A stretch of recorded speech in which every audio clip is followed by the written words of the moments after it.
One of the fundamental things to know in Tai Chi is called empty and full.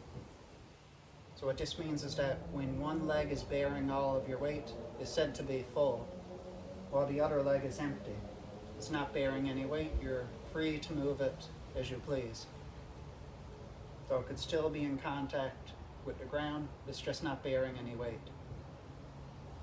So I'll show you how this would go in a bow step. So shifting forwards, you want to transfer all of your weight to the front leg.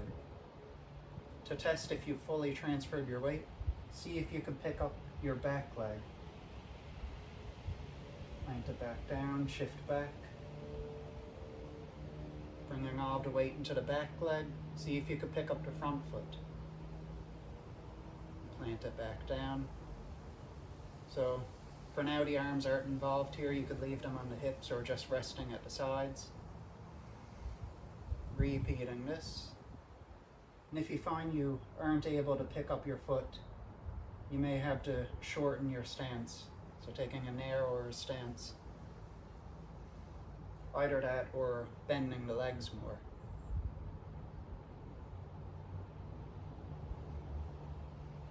And when you find a good width for your stance here, you would keep the feet in contact with the floor. So shifting forwards and backwards, fully transferring the weight from one leg to the other.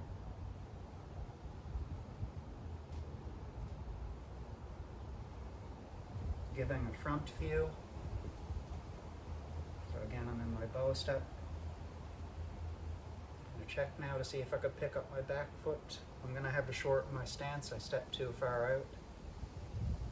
Shift back, see if I could pick up the front foot.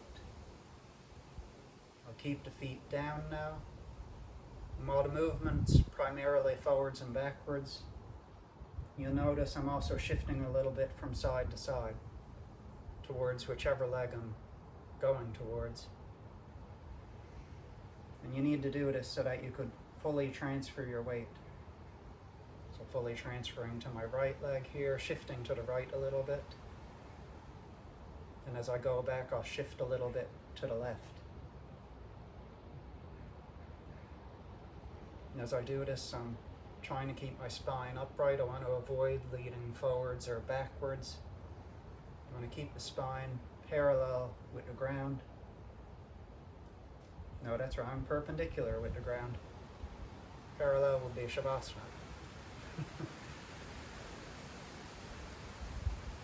And as you go through a Tai Chi sequence, you have to know how your weight's distributed. When you go from one move to the next, you want to fully transfer your weight from one leg to the other. Because if you're not fully transferring your weight, then the step up you're going to have to be double weighted. You're going to have to press off the back leg. When you do that, then you got to catch your balance here. And you don't want to do that. You want to move slowly and with control in Tai Chi. And that's the basics of empty and full.